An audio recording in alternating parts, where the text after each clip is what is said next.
Yang pertama, karena Al-Quran tidak bisa dipisahkan dari hadis Nabi, itu syarat pertamanya ayyakuna aliman bil haditsin nabawi syarif riwayatan wa dirayatan. Dia harus menguasai ilmu hadis secara riwayah, teksnya itu, atau secara dirayah, keilmuan dari ilmu hadis. Nah, ilmu hadis ini lebih ruwet dari ilmu Al-Quran. Ilmu hadis itu berapa cabangnya?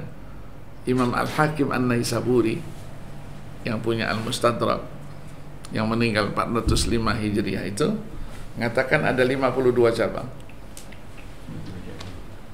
Berkembang terus sampai kepada seorang ulama besar, ya, abad ke-7 yang meninggal 643 Hijriah, namanya Ibnu Salah Syahruzuri. Itu dia katakan ilmu hadis sudah 65 cabang lagi, ya? Sudah bertambah. Sampai Imam As-Suyuti meninggal 911 Hijriah. Kata Imam As-Suyuti, cabangnya sudah tidak bisa dihitung lagi. Begitu cepat perkembangan ilmu itu. Nah, keluasan ilmunya itu digambarkan oleh seorang ulama besar juga abad ke-6 yang bernama Abu Bakar Muhammad bin Musa Al-Hazimi. Dia katakan dalam teksnya itu, anwa'u ulumil hadisi katsiratun tablughu mi'ah.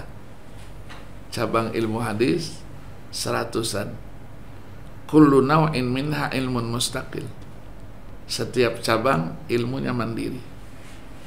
Ujungnya yang ini, falau anfaqat talibu fihi umrahu ma adraka nihayatahu.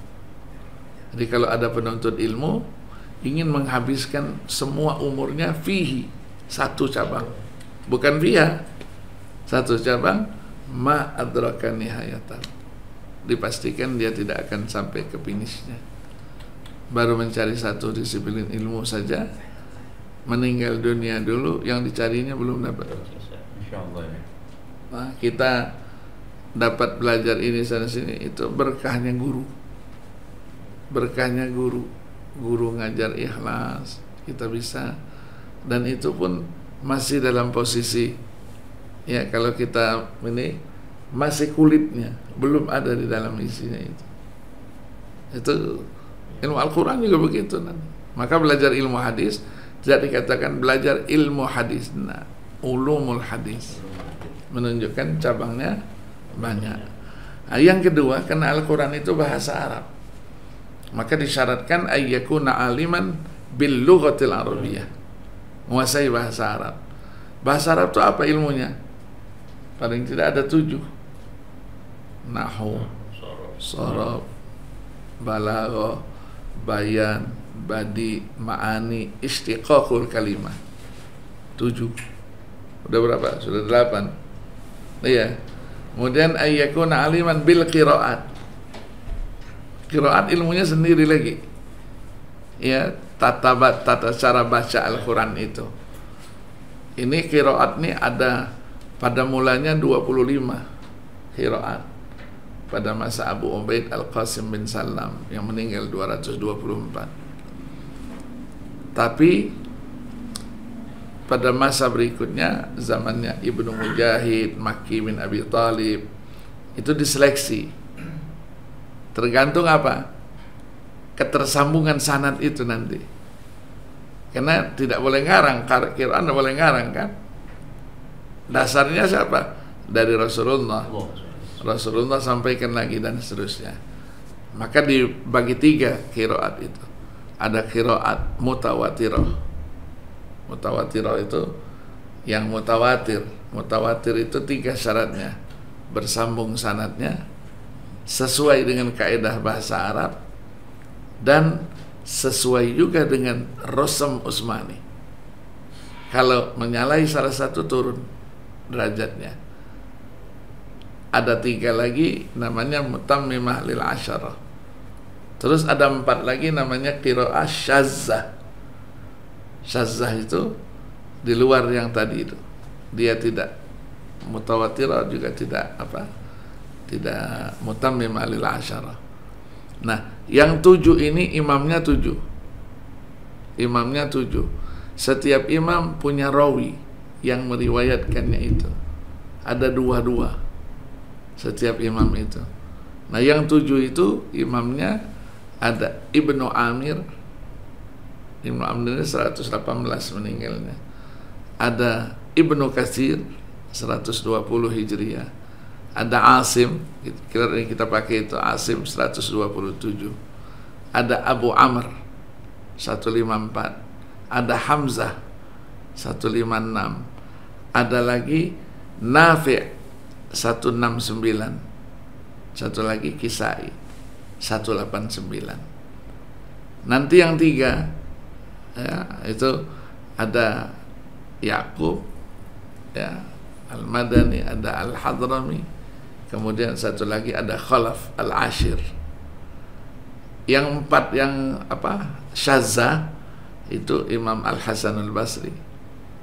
Yang keduanya Ibnu Muhaisin. Yang ketiganya Al-A'mash Sulaiman bin Mahran 148 Hijriah. Yang keempatnya itu bernama Yahya Ibn Al-Mubarak Al-Yazidi. Jadi setiap itu ada rawinya yang menyampaikan itu. Jadi ini ilmunya sendiri. Kompleks betul ya, ya? Luar biasa. Ilmu qiraat itu tidak boleh belajar sendiri, harus dari guru. Guru bagaimana mengucapkan itu. Al-Quran juga tidak boleh. Ya, yang kedua kita belajar dari guru. Gurunya harus jelas dulu. Dia belajarnya dari siapa? Sanad. Ya. Nanti kita kasih di sini sanadnya satu ya, sanad Al-Quran. Hafs ya, qiraat Hafs an Asim yang ana buat guru-guru ana siapa atas seluruh Indonesia Nusantara. Jadi besar seperti TV ya. Besar lagi, mungkin lebih kecil sedikit aja dari itu. 2 kali 3 kali meter. Iya sekitar 2 kali 3 meter ya, besar. Jadi dari Rasulullah, sahabat, tabi'in, terus ke bawah. Guru ini kemana gitu. Nah, ana banyak guru ana. Dari Syekh Yasin, dari ini banyak. Cuma ana ambil satu yang dari Palembang, Ki Abdul Rashid Siddiq almarhum yang meninggal tahun 92. 20 Desember 92. Satu lagi dari Medan ana ambil. Azra'i Abdul Rauf Al-Mandaili. Mereka beliau bersanad ke siapa? Ke atas nanti Syekh Ahmad Hijazi namanya. Ahmad Hijazi ini nemu dia, gurunya semua mereka itu. Makanya dia nyambung gitu. Yang ke bawahnya lain lagi. Termasuk yang lain-lainnya. Kayak Arwani, kayak Munawir, kayak apa, semuanya ada. Semuanya ada dalam sanad itu. Ini yang sanadnya agil ke ininya, Al-Quran. Iya, anak yang nyusun. Oh, Masya Allah. Anak yang nyusun sama ada teman satu.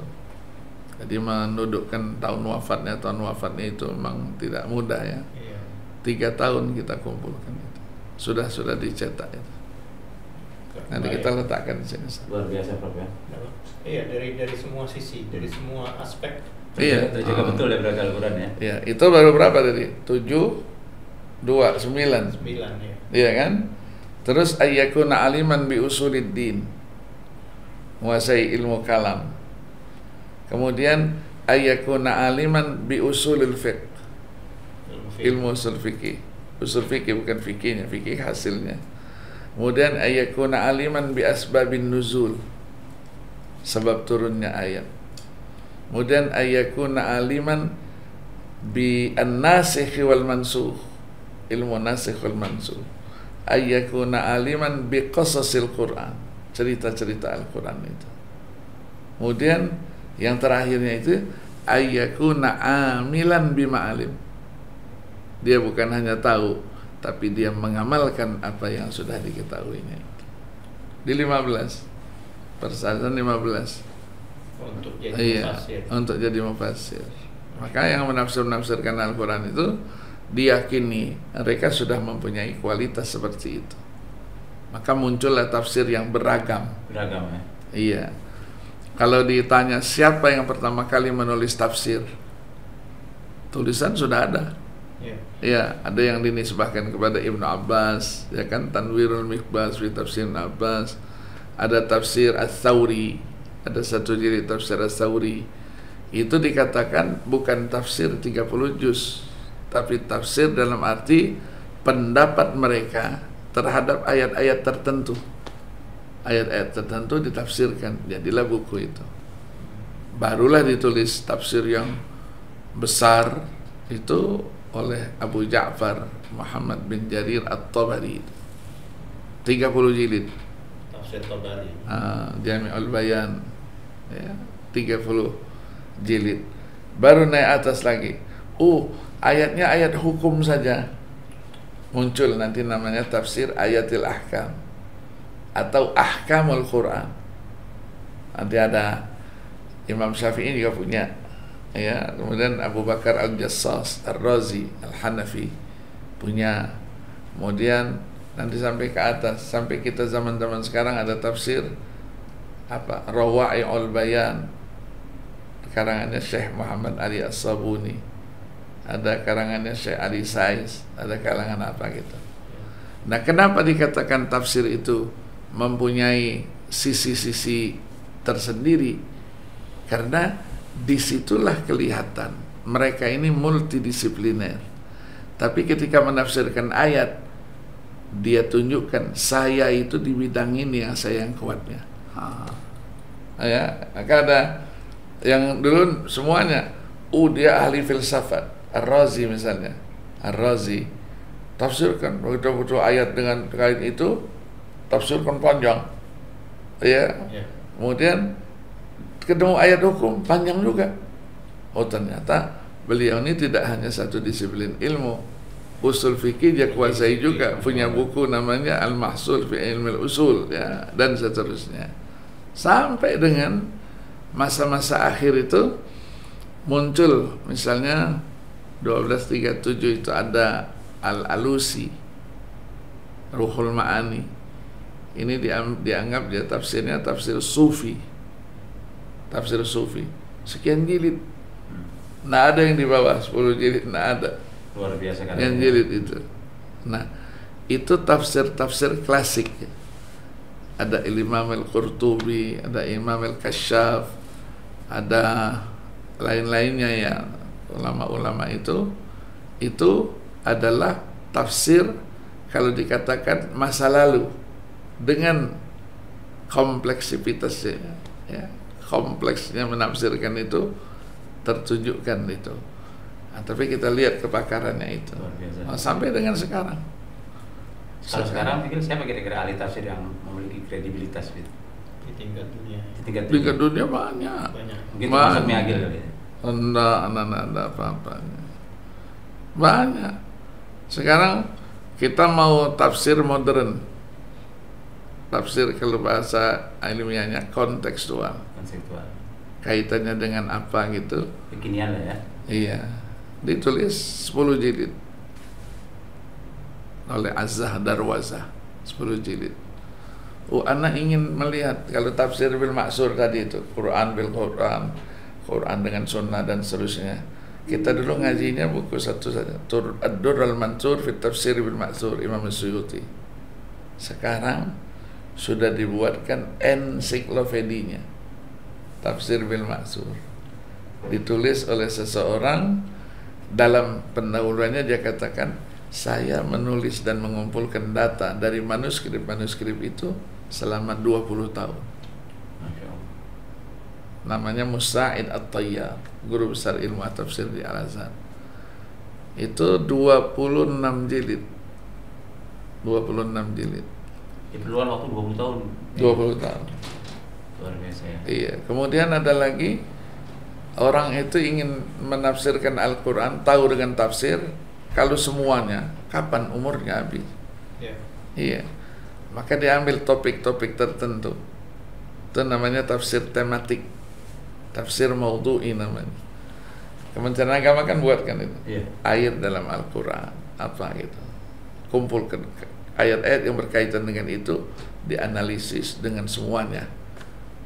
Berapa jilid kan ketemu ada berapa. Nah, sekarang ini sudah dikumpulkan berbagai topik yang ada dalam Al-Quran dan masalah kehidupan. hampir 500 judul. Dibuat satu buku ensiklopedia tafsir tematik. Kumpulan ulama-ulama ya, tulisan ulama-ulama kumpulkan. Itu 36 jilid. 36 jilid.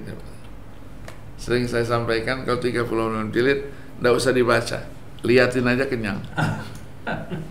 Ya, artinya begitu luasnya gitu kan, ya begitu luasnya, itulah Al-Qur'anul Karim. Nah ini Prof Agil, ada 2 malam nih kan dalam bulan Ramadan ya, yang kalau dari sisi sejarah ya nuzulul Quran, dan kalau merujuk pada nas-nas Al-Quran ada malam Lailatul Qadar. Ini kira-kira apa nih kaitannya nih antara 2 malam ini? Iya. Nuzulul Jadi Quran 3 kata kuncinya. Malam itu disebut malam apa? Ya. Kita selalu mengikutnya surah Al-Qadar. Malamnya malam Qadar, Lailatul Qadar. Satu lagi dilupakan dalam surah Ad-Dukhan. Malam itu penuh keberkahan. Maka ada ayatnya, inna anzalnahu fi lailatin mubarakatin inna kunna munzirin fiha yufraku kullu amrin hakim amran min indina. 234 ayatnya ya. Itu menjelaskan bahwa Al-Quran itu diturunkan pada malam yang penuh dengan keberkahan. Keberkahan di situ nanti antara lain qadar. Qadar itu apa? Fiha yufraku kullu amrin hakim. Di malam penetapan, nanti kita jelaskan makna qadar itu sendiri. Yang keduanya fi lailatul qadar. Fi lailatul qadar, malam yang penuh dengan keagungan, kebesaran, ya, kemuliaan. Qadar namanya. Di qadar itu ada 3 makna. Qadar artinya penetapan, karena malam Lailatul Qadar itu penetapan nasibnya umat manusia setahun ke depan. Untuk Nabi sebagai da'i, itu strategi khitah dakwahnya Nabi selama 1 tahun ke depan malam itulah ditetapkan. Yang kedua, yang namanya mulia itu. Qadar artinya mulia. Mulia itu diartikan dengan istilahnya itu khairun min alfi syahr. Dia lebih baik daripada 1000 bulan itu. Yang ketiga, malam itu dunia ini penuh sesak, padat. Kenapa? Semua malaikat turun. Maka diartikanlah qadar di situ sempit. Ya, innallaha yabsutur rizqa liman yasha'u wa yaqdir gitu. Dia sempit. Jadi turun malaikat semuanya termasuk Jibril alaihi salatu wassalam. Jadi penuh susah gitu. Maka disebutkan tanazzalul malaikatu warruhu fiha biizni rabbih, dengan izinnya Allah Subhanahu wa taala. Ya, nah, kapan diturunkannya? Barulah dijelaskan syahrul Ramadan alladzi unzila fil Quran. Malam bulan Ramadan. Kalau lebih khususnya lagi, malam itu ada ayat lain lagi ketika terjadi peperangan Badar. Wa ma anzalna ala abdina yaumal furqani yaumal taqal jam'an. Itu diartikan 17 Ramadan ya, dari itu 17 Ramadan. Nah, kenapa Lailatul Qadar itu diprediksi dia adanya di malam-malam terakhir, 10 hari terakhir itu. Malam ganjil ya. Malam ganjil. Jadi Nabi sendiri mencontohkan itu. Kana ya'takifu fil ashril awakhir min Ramadan. Ini kaitannya dengan taharraw, kata Nabi.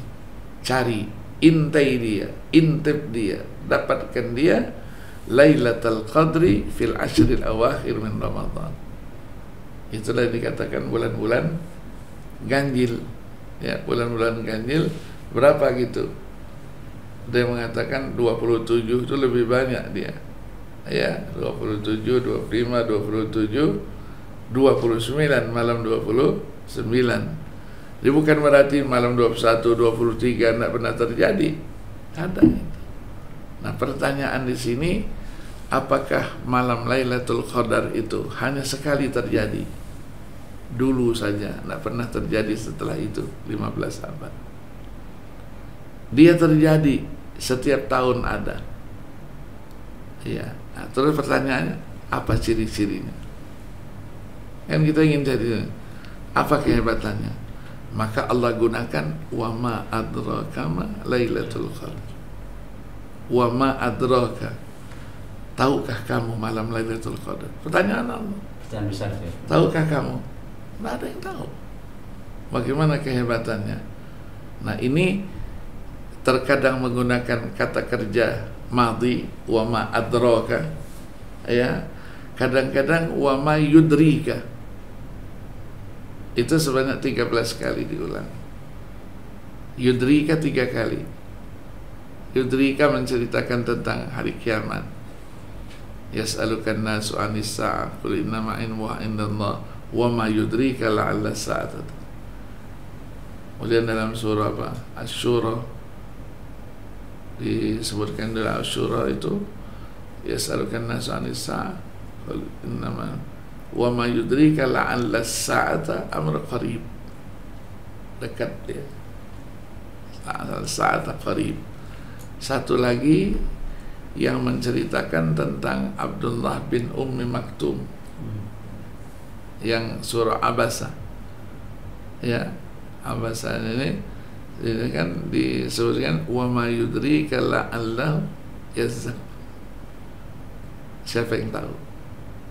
Tidak ada yang tahu. Ya, jadi kalau ada orang yang tahu dengan itu, maka pengetahuannya tidak bisa digambarkan. Itulah kemuliaannya lah, itu kelebihannya, tidak bisa. Karena yang tahu hanya Allah Subhanahu wa Ta'ala. Nah, maka di situ dipahami itu dari hadis. Jadi dikatakan tandanya ada malam Lailatul Qadar itu apa? Di dalam apa hadis itu, amaratuha kata antus bihasyams mudhi'ah. Jadi pagi-pagi matahari itu terbit, tapi la syu'a laha, tidak ada sinarnya, putih saja dia. Nah, biasanya matahari kan panas, putih saja begitu. Berarti malam itu salah satu tanda fisik. Salah satu tandanya. Terkadang dia, kita melihatnya pohon-pohon runduk semua. Ya, ngerunduk itu merendahkan diri lah gitu. Ya, nah, kita jarang buka rumah keluar kan, tidak perhatian kita. Yang ketiganya, kalau di lingkungan kita banyak binatang-binatang, hewan-hewan yang selalu bersuara, anjingkah dia, ayamkah dia, apa dia, malam itu tenang, tidak ada suara sama sekali, berarti malam itu adalah Lailatul Qadar. Ya, itulah Lailatul Qadar. Maka kita mengintipnya terus ini. Tinggal 2 hari lagi, malam nanti sama malam. Monitoring ya. Apa? Kita Harus diintai ya. Iya. Terus kepada siapa Allah berikan? Iya. Kemarin kan menyebar juga, ada orang yang mengatakan Lailatul Qadar itu haknya semua orang, bisa diberikan kepada siapa saja, termasuk katanya orang yang sedang dalam maksiat apa itu dapat Lailatul Qadar. Itu tidak benar. Iya, ini kan Lailatul Qadar malam kemuliaan, diberikan kepada orang-orang yang mulia juga, orang yang dalam posisi beribadat. Itulah i'tikaf itu. Iya kan, i'tikaf itu. Nah, sekarang digalakkan di masjid. Apakah i'tikaf tidak boleh di rumah? Boleh, silakan, tidak apa-apa. Tapi kalau di rumah kan sendirian, kita berapa orang, banyak ngantuknya daripada meleknya matanya. Tapi kalau rame-rame kan lain ya. Termotivasi. Nah, termotivasi dan kita bertemu sehingga kita dalam posisi jaga terus ya, jaga terus. Itulah namanya i'tikaf itu. Kalau di Timur Tengah, i'tikaf itu ya mengambil tradisinya Nabi ya. Nabi itu pada masa-masa akhirnya bulan Ramadan itu murojaah hafalan Qur'annya itu yang disaksikan oleh sahabat dengan Jibril 2 kali. Selama Ramadan itu 2 kali khotamnya. Itulah yang direfleksikan. Tarawihnya 1 juz. Nanti malam 29 sudah khotam. Nanti malam 21 ganjil itu mulai namanya tahajud bersama, seperti yang kita lakukan. Tahajud bersama itu diisi dengan ibadah sholat juga. Sholatnya 6 rakaat. 6 rakaat, 3 kali salam. Imamnya 3 orang disiapkan. Kenapa? Karena 1 kali salam 1 juz. Masya Allah. Iya, jadi 1 rakaat itu setengah juz. 6 rakaat 3 juz. Malam 29 nanti khotam tarawih, khotam juga tahajud. Jadi kita dapat 2 kali khotam. Ya, maka disimpulkan Ramadan jangan kurang dari 2 kali paling tidak khotam, mengikuti sunnahnya Nabi. Ya, ya. Prof. Agif, syukran katsiran. Luar biasa Prof. Atas semua ini benar-benar ilmu. Iya. Ya, artinya Tegas dan lugas ya. Benar yang tadi kita bicarakan bahwa membicarakan Al-Quran ini nggak akan ada habis-habisnya. Nggak habis-habisnya. Ya, ini mungkin tadi baru hanya dari satu sisi ya. Kita lihat dari qiraat, dari belum ijaznya. Belum dan ada ijaznya. Jadi dari aspek ilmiahnya belum. Iya. Jadi orang bertanya, apakah ada ayat-ayat yang terkait dengan laser? Ada. Tentang ilmu kedokteran banyak. Ya. Tentang apa lagi? Tentang alam semesta. Biologi ada. Tentang apa? Semuanya ada. Maka dulu kita tahun 96, Allahyarham Pak Habibie masih jadi ketua EBTN.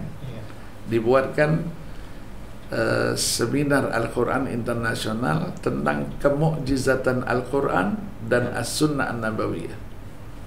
Didatangkan pakar-pakar itu. Laser itu dari Rusia, seorang Muslim, namanya Muhammad Akbar, Profesor Dr. Muhammad Akbar.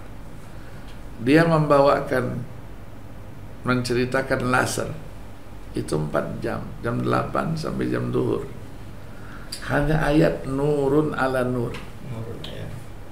Sepotong ayat, bukan 1 ayat. Nurun ala nur. Mishkat. Dijelaskan sama dia ya dengan bahasa Inggris, bahasa Persia, bahasa Rusia. Begitu selesai, yang hadirnya profesor-profesor dari berbagai perguruan tinggi. Anak waktu itu sebagai panitia ya dari UIN Jakarta, sekaligus ditunjuk moderator salah satu inilah. Jadi ada profesor menjelaskan, kami tadi katanya selama sekian jam bingung mendengarkan pembahasan profesor tentang laser. Dijawabnya apa? Kalau kalian yang mendengarnya bingung, saya yang ngomong lebih bingung. Ilmu apa yang mau dia gitu.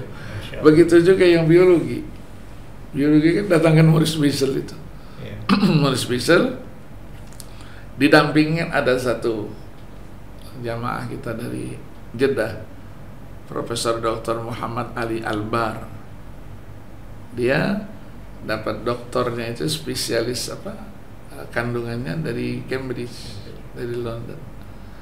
Nah, ketika kita dampingkan 1 potong ayat saja, wa ma taghidul arham, ayat 7 surah Ar-Ra'd, wa ma taghidul arham, apa yang tersembunyi di dalam rahim seorang wanita.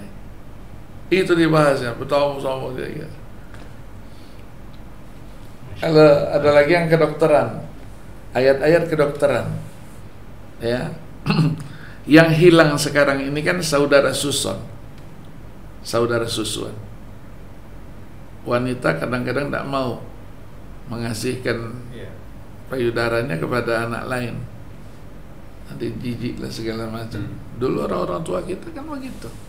Untuk apa? Memperbanyak keluarga. Maka ada ayat itu, wa ummahatukum allati arda'nakum wa akhawatukum minar radha'ah. Jadi ketika menyusu itu ada hubungan keluarga, kita tidak boleh menikah. Iya. Iya kan? Hubungan Nah, nasional, ya. iya. Kenapa? Diteliti. Ternyata air susu ibu itu adalah darah. Iya. Iya kan? Dia keluarnya saja putih. Coba taruh di luar sebentar, merah dia. Maka dia darah, maka hubungan darah. Terus apa kelebihan air susu dibandingkan dengan susu yang biasa? Diteliti itu 1 tetes susu ibu belum sebanding 100 gelas susu biasa. 1 tetes. Nutrisinya. Nutrisi. Right, vitamin ya. 1 tetes saja. Maka ada akibatnya ketika dipentilkan dengan ibunya. Tapi ketika air susu itu diperes, dimasukkan di gelas, diminumkan, tidak ada hubungan apa-apa. Oh, beda tuh Megil ya? Tidak ada hubungan apa-apa. Maka transfusi darah, iya, karena transfusi darah tidak dimasukkan di sini, tidak di istilahnya almasu, mentil pada susu si ibu itu, maka dia tidak ada hubungan apa-apa. Walaupun darahnya berapa botol diambil, tidak ada hubungan apa-apa. Itu yang hilang itu. Itu yang hilang. Maka disitulah diterbitkan ada buku, 2 buku tentang kedokteran dalam Al-Quran itu. Ma'at-tibbi fil Quranil Karim, ada itu. Di samping aspek ilmiah yang lain. Kenapa disebut semut? Ada suratnya namanya semut. Namlah itu. Kenapa? Itu dulu, zaman Anda sekolah dulu, ada 2 pakar itu. Di Saudi, 1 di Kuwait. Semua orang Mesir semua. Yang di Saudi ini namanya Mustafa Mahmud. Mustafa Mahmud ini dulu non. Kemudian perjalanan dia menuntut ilmu, dia doktornya itu statistik pertanian di Amerika. Bikin orang Mesir teliti terus masuk Islam. Dibuat Al-Quran wal Ilm apa begitu. Di Kuwait juga ada Ibrahim Shawqi namanya, jago. Nah sampai sekarang ada juga. Jadi kalau mau buka televisi Dubai ada namanya Kuhail.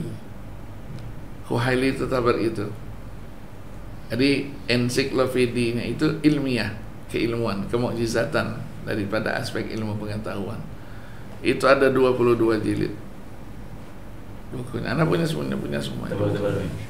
Iya, satu buku apa aspek apa yang diinikan dengan gambarnya sekali.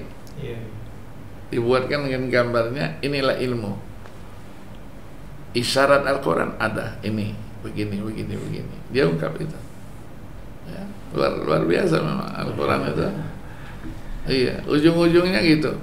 Wallahu a'lam. Subhanallah, Allahu akbar. Ya, kadang-kadang kita baca dengan ilmu kita yang sangat terbatas itu, kita terus nangis. Alangkah hebatnya Al-Quran. Belum yang revolusi dan evolusi benda-benda langit yang Oh belum, itu lain lagi, antariksa itu ilmunya sendiri. Iya, terhambat luas ya.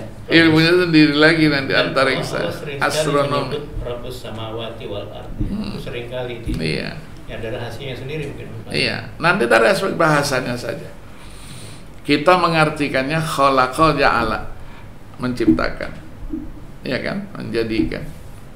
Padahal khalaqa itu menciptakan yang belum ada contohnya. Ja'ala, penciptaan yang sudah ada contoh. Terus kita bicara nuzulul Quran. Nuzul itu nuzul. Tapi akar katanya apa? Bisa nazala yanzilu, bisa anzala yunzilu, bisa nazzala yunzilu. Ini ilmu Al-Quran sendiri, namanya nanti ilmu al-wujuh wan nadhair. Ya, sudah ada ensiklopedinya. Jadi itu yang kita ungkap, sehingga kita memang manusia tidak ada apa-apanya. Gitu kan. Jadi hebat-hebat dia tidak ada apa-apanya. Satu ayat saja sudah apa? Sudah luar biasanya. Makanya Allah menantang di zaman Nabi itu. Iya, satu suratnya nggak ada yang sanggup ya. Iya. Padahal orang-orang Arab saya adalah ahli. Terus nanti konteks-konteksnya namanya ada wujuhul mukhatabah. Kita masuk puasa dibahas kenapa ya ayyuhallazina amanu. Itu satu dari 33 jenis seperti itu dalam Al-Quran. Menunjukkan apa namanya? Khitabut tasyrif wa takrim.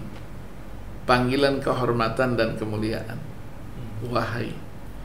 Maka Allah ketika menjelaskan apa yang akan disampaikannya, apa yang akan diperintahkannya, Allah tidak sebutkan jati dirinya. Kutiba alaikum, diwajibkan atas kamu asyam, puasa. Siapa yang mewajibkan? Allah. Tidak ada. Nggak disebut di situ ya? Tidak disebut. Yang mewajibkan itu yang memanggil kalian dengan panggilan kehormatan, kemuliaan, yaitu keimanan. Bahasanya luar biasa ya gitu. Oh, luar biasa. Kenapa? Branding. Luar biasa. Iya, luar biasa. Jadi situ itu berbeda dengan hadis. Kalau hadis itu disebut namanya Ramadan, kata Nabi, syahrun kataballahu alaikum siyamahu wa sanantu lakum qiyamahu faman shamahu wa qamahu imanan, kembali imanan wa ihtisaban, ghufira lahu ma taqaddama min dhanbi. Jadi di sini kataballahu, Allah mewajibkan kamu berpuasa. Di sini tidak diwajibkan atas kamu berpuasa. Ya, itu saja. Bahasanya santun luar biasa. Jadi kalau kita hayati, subhanallah, ya Allah. Proposin, kalau kita kuliah ini berapa SKS nih kalau ini? Apa? Kalau kita kuliah di Prof Agil berapa SKS nih? 144. Bisa aja. Ya, baik. Sahabat Zawiyah yang dirahmati Allah Subhanahu wa taala. Saya kehabisan kata-kata ini, mau ngomong apa lagi tentang bagaimana mukjizat Al-Qur'an itu tadi sudah kita perbincangkan. Baru dari beberapa sisi saja kita sudah melihat bagaimana Al-Qur'an itu sangat-sangat luar biasa.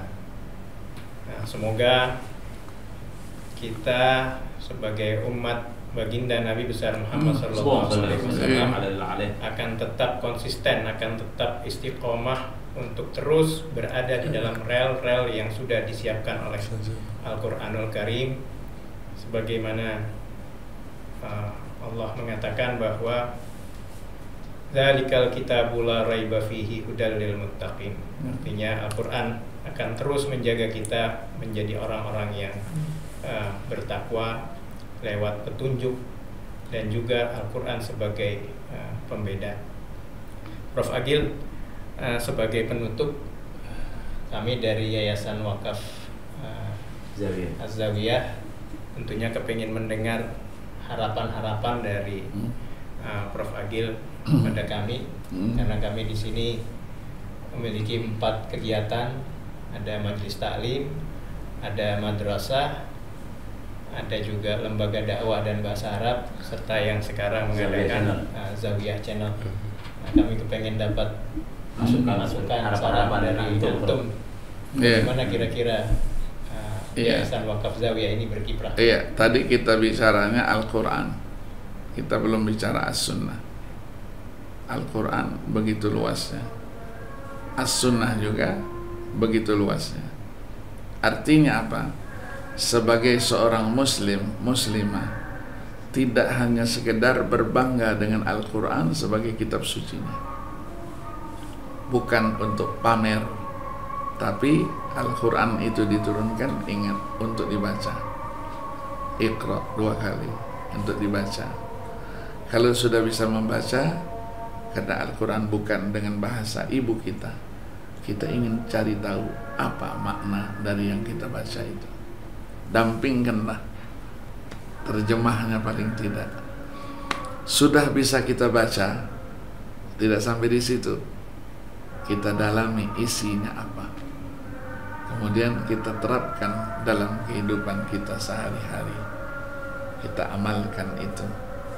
Kenapa? Karena Al-Quran lah tadi itu hudal lil muttaqin. Ya, Allah gunakan zalikal kitab. Zalika itu untuk isyarat yang jauh. Itu. Tapi di sini bukan itu, ini. Itu satu sisinya. Dalam ilmu Al-Quran disebut dengan taqribul ba'id, mendekatkan yang jauh. Jadi orang, mana Al-Quran? Ini Al-Quran, bukan yang sana, ini Al-Quran itu. Jadi dengan segala disiplin ilmunya, memang ilmunya sangat luas, maka sedikit demi sedikit kita pelajari, karena yang sedikit itu nanti akan menjadi bukit berkah ya. Dan itulah cara-cara para leluhur kita dulu, para habaib menyampaikan ilmunya. Apa yang pertama kali dilakukan? Bangun musholla dulu, bangun masjid dulu, supaya orang bisa kumpul.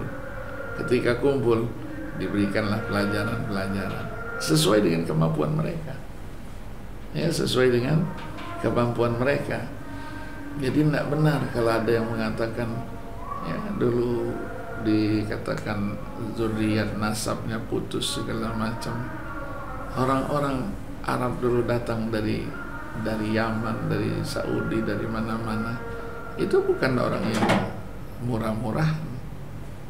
Mereka ke sini sebagai orang-orang kaya yang bisa memberikan istilahnya kontribusinya dalam ekonomi.